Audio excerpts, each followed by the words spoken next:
So one of the best things that you can get good at and practice at in your business is your discovery call skills, right? So that first initial phone call that you have with your clients where you're discussing what their goals are, how you're going to get them there, what the details of their current situation are, so that you can really understand what it is they want.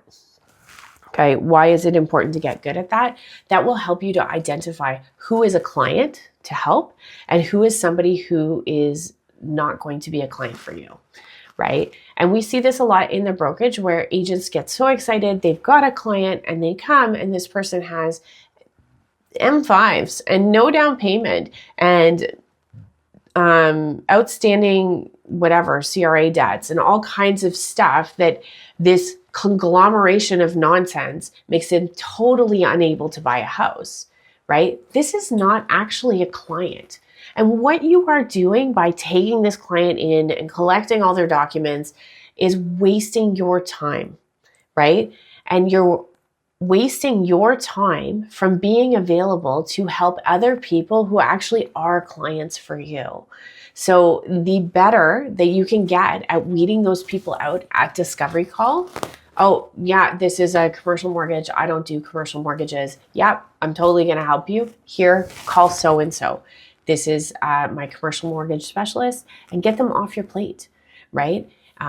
If they don't do, they're asking for construction, you don't do construction, right? Like have a really clear no-go list and have people that you can send those clients to offload them quickly, right? Because you do not want them waiting on you and calling you and saying, hey, you said you were going to send this, you said you were going to send this, and you're dragging your feet. Like this is not a great experience for anyone. But the other thing that you really need to do is have the mindset that if on your discovery call, that client is a really good client of somebody else's coming to you for the first time, this actually might not be the opportunity you think it is, right? And we've seen that a lot with the retention game with the banks being really strong in the last year.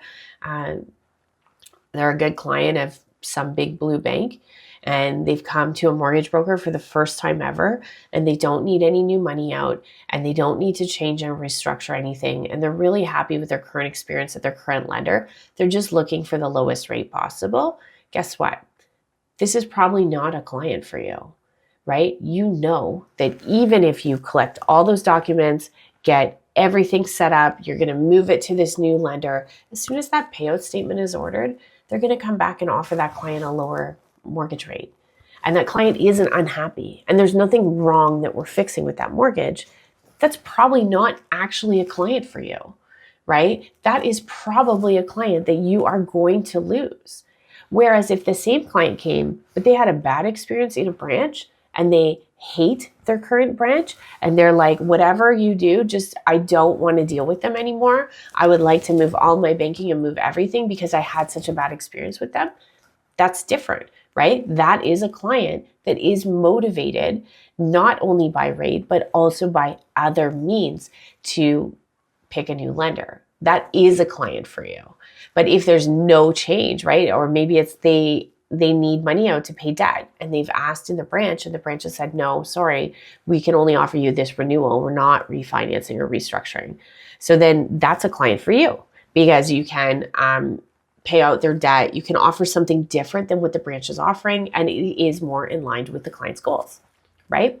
But those ones that are not for you, like, do not be upset when you lose them, right? Take the opportunity to recognize what they said to you in a discovery call and make sure that mentally you remember future discovery calls. If someone says these things, they're probably not a client for me. So we will start, maybe we'll work on it, maybe we won't, but just be clear that that's not you losing a client, that's you working with a client that was never yours to begin with, that you probably shouldn't have been working with, right? And just get better at weeding them out.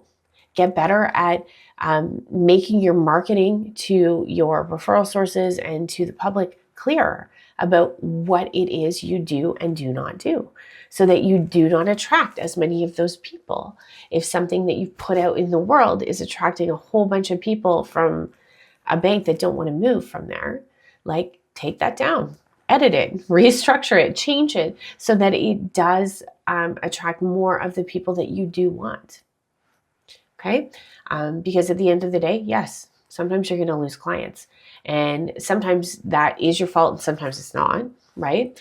But for the times that you lose clients, like really lean into that and look at that. Don't be afraid or upset. Just look at it and say, hey, what can I learn from this? Is there something I could build into my discovery call or I could watch for next time that might prevent me from spending time working on files that aren't actually going to fund with me? That's it.